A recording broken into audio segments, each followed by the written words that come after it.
Omanut, arte judío en la historia, tiene la voz de Elvira Turek. Hola, Elvira. Hola, buenas tardes. ¿Qué tal estás? ¿Bien? Muy bien, ya para llegando a los finales de los exámenes. Muy bien, te deseamos muchísima suerte y esperamos no robarte mucho tiempo, aunque el tema que vamos a tratar en los próximos programas es de lo más absorbente, Elvira. Sí, me llevó bastante tiempo de trabajo, pero mucho placer también.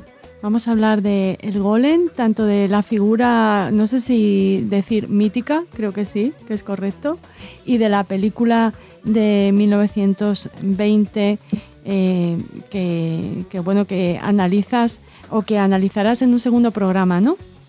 Sí, correcto. No sé si en el segundo programa, pero vamos a dividir estos programas en torno al golem en dos partes. La primera, vamos a ver cuáles son los orígenes de este ser, cómo aparece por primera vez en los Salmos y cómo es recurrente durante toda la historia, pasando por la Edad Media, llegando con éxito al Renacimiento y estableciéndose como figura mítica o folclórica en la Edad Moderna, hasta llegar, como tú decías, a 1920, a una producción alemana de una película. Hoy hablamos entonces de los textos, ¿no? Uh-huh. Sí, entonces, normalmente cuando a una persona se le habla del golem, la primera idea que le viene a la cabeza es esa leyenda sobre Praga, en el que el rabino de la comunidad creó con materia de barro, a través de la tierra, una figura de forma humana, un ser llamado el golem, para defender y proteger el gueto de la ciudad frente a la población gentil que quería expulsar a los judíos. Y esta leyenda pues, es la que conoce todo el mundo. Sin embargo, hay que saber cuál es este origen, ¿no? Entonces, primero de todo, decir que si bien es una figura completamente de la literatura hebraica, una figura judía, como la mayoría de los seres monstruosos o fantasiosos, toman también como referentes las figuras clásicas de las culturas latinas o griegas, y por ello citaré unos cuantos ejemplos para ver cómo en verdad siempre retornamos a estas culturas clásicas, o como también a la cultura egipcia, como es, por ejemplo, las figurillas de los Ushbati, que eran unas pequeñas estatuillas que se colocaban en las tumbas de los faraones, y estas estatuillas se caracterizaban por ser de pequeño tamaño, pero tener inscripciones en su cuerpo, que estas inscripciones les daban vida en el mundo venidero para que sirvieran como sirvientes a los faraones, y estos faraones no tuvieran que trabajar. Y aparte, los egipcios tenían miedo que los faraones no pudiesen comunicarse con los dioses, y por ello estas figurillas hablarían y responderían por los faraones y hablarían con los dioses. Por ello es importante este rasgo de que estas figurillas hablaban, porque el golem es un ser que no habla, siempre es mudo. O sea, también es una figura que cobra vida a través de una inscripción, a través de la palabra emet, que en hebreo significa verdad, que se la inscribe a menudo se dice que se le inscribe en la frente o también en el pecho, pero sin embargo la característica de que este ser no puede hablar significa que no es análogo a estas figuras que podrían considerarse pues, de la herejía, es decir, que no es una figura que habla con los dioses. No sé si me he hecho entender. Se distancia en ese sentido de las figurillas de los sarcófagos egipcios, porque no tienen ni la facultad de hablar ni la facultad de pensar. Claro, o sea, las figurillas egipcias eran un primer momento, pero después veremos cómo también las figurillas paganas de los griegos también realizaban las mismas acciones, también se comunicaban con los dioses, o las estatuas romanas también. Por ello, si bien ya es completamente prohibido crear una imagen, aún sería más prohibido que esta imagen hablase. Pero estas características vamos a irlas viendo un poco después. Después, otro de los ejemplos, por ejemplo, bueno, hay que decir que, claro, el golem se ha visto como si fuera un autómata, un ser artificial, ¿no? Y la palabra autómata pues deriva de la palabra griega y se cita ya por Aristóteles y sale en el texto de la Ilíada, en el cual, por ejemplo, Hefestos pues crea a diferentes seres también con materiales del bronce o del cobre para sus beneficios, como también crea a Talos, que es un ser que es creado para que proteja la isla de Creta. Sí, y así podemos ver esta analogía, ¿no?, de que el golem es creado para proteger el gueto, pero Hefestos también crea a Talos para proteger la isla de Creta. Por eso todos estos pequeños rasgos se van repitiendo. Por último, otro referente clásico es, por ejemplo, la historia de Prometeo y Dolos, en el cual Prometeo, que es la figura que crea el humano en la antigüedad, este también crea a la figura de Aletheia, que es la figura de la verdad, que antes, como decíamos, el golem también toma vida a través de la palabra de la verdad. Prometeo crea a esta figurilla y Dolos, que es su ayudante, también quiere crear a otra figurilla porque tiene envidia o porque le apetece también crear otra figurilla. Sin embargo, este segundo, el ayudante, no tiene suficiente materia terrosa para hacer la figurilla y lo único que les sale es una figura pero sin piernas. Cuando las dos se están horneando y de repente salen, pues la verdad pues ha tomado vida, anda. Sin embargo, la otra, como no tiene piernas, pues no puede andar y toma el nombre de la mentira. Por ello, volvemos a ver este tipo de analogías. Pero ya centrándonos más un poco en la figura de cómo sería el origen del golem en el mundo hebreo, pues iríamos a ver de dónde viene la evolución de la etimología de la palabra. Pues ya desde el principio genera confusión porque la palabra golem es un ápax, es decir, que es una palabra que solo aparece una sola vez en la Biblia, en los Salmos en este caso. Entonces no podemos compararla con otra palabra y no podemos saber cuál era el significado exacto que quería decir en los Salmos. En los Salmos, la Vulgata, que es la traducción al latín de la Biblia hebrea, se tradujo por la palabra embrión, como el feto. Pues en los Salmos se utiliza golem para referirse al paso previo, como al feto de Adán. Dice, en el Salmo, lo leo, dice: «No fue oculto para ti mi hueso cuando fui hecho en secreto y modelado en las profundidades de la tierra. Tus ojos vieron mi embrión», es decir, vieron mi golem, «y en tu libro todas las cosas fueron escritas, también los días en que fueron creadas, y no una sola de ellas». A partir de aquí, pues la palabra golem volverá a aparecer tanto en el Midrash como en el Talmud.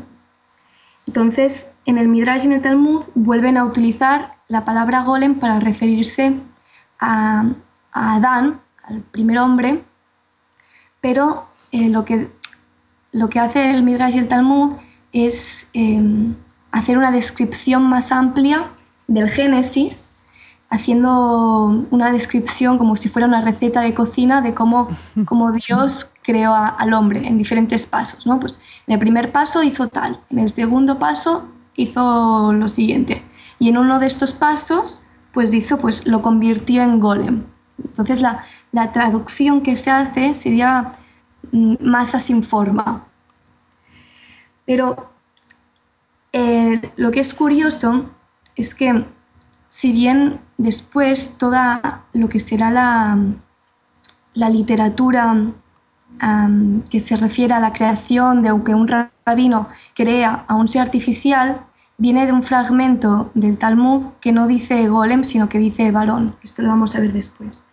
Entonces sigo con la línea esta de analizar cuál fue la evolución etimológica del golem, para ver cómo en la Edad Media el golem sigue tomando este sentido de materia prima, de materia simple, o de materia sin forma, pero más refiriéndose a un producto artístico que todavía no ha sido moldeado con toda su forma.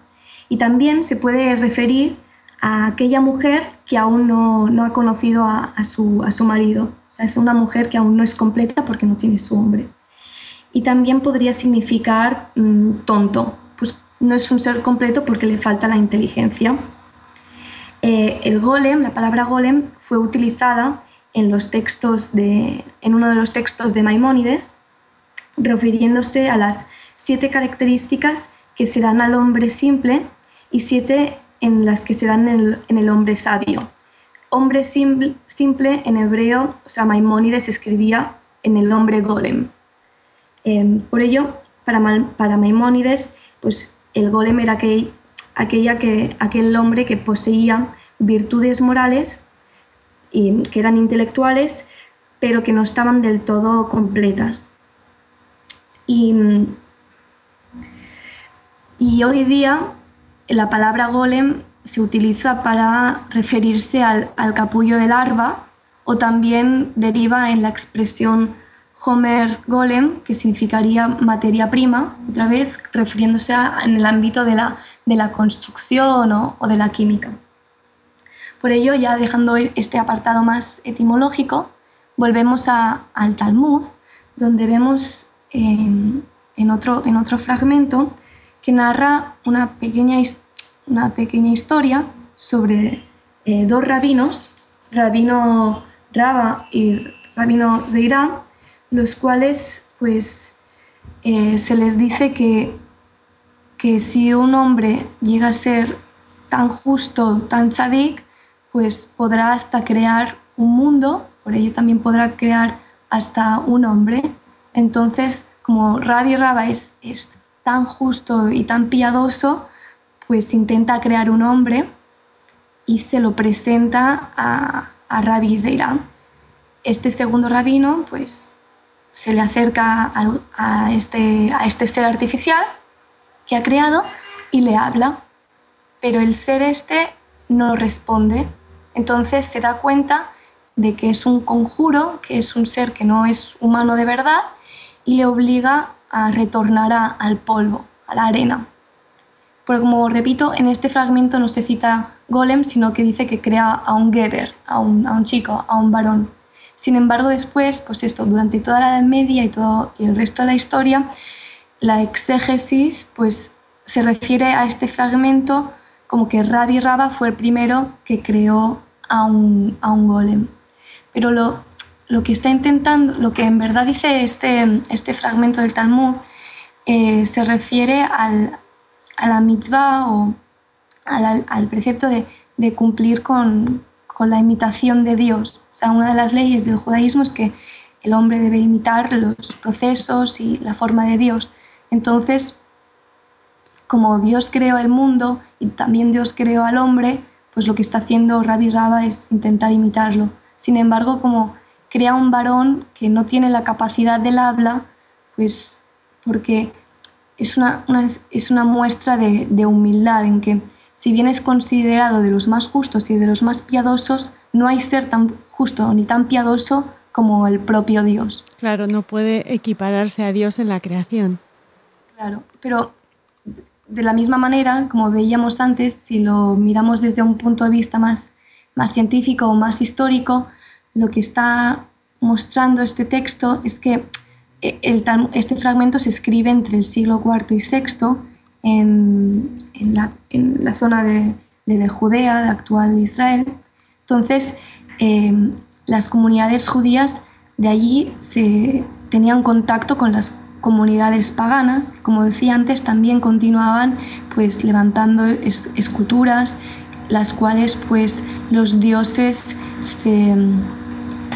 ellos creían que se posaban sobre las esculturas y éstas hablaban y predecían el futuro. Por ello, si este varón que creaba Ravi Raba hubiera hablado, Ravi Raba habría sido equiparado como un brujo pagano. Por ello, era prudente que el otro rabino, el compañero, pues lo destruyera para prevenir cualquier tipo de herejía. Entonces, sin embargo, que es curioso porque el Talmud normalmente intenta no hacer tantas referencias a temas tan esotéricos o con relación con temas tan mágicos, pero este fragmento es completamente bastante fantasioso, ¿no?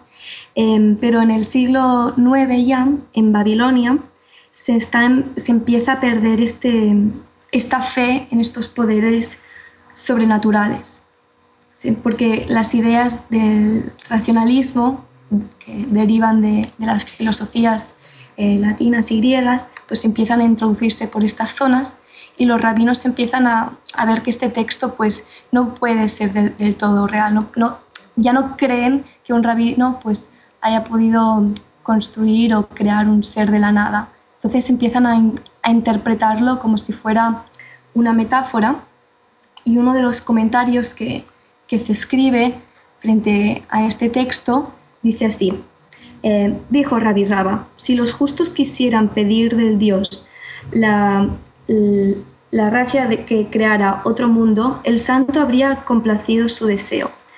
Raba, mediante una ilusión, o sea, dice que lo hace a través de una ilusión, creó un hombre, queriendo poner en descubierto el acto de los hechiceros egipcios que hicieron con magia una serpiente por un bastón, y así lo hizo. Es decir, ya no se creen que haya podido crear un hombre nuevo y lo ven en sentido metafórico o ilusionístico. Seguramente este tipo de textos, que debían haber más, hayan sido leídos por Maimónides. Pues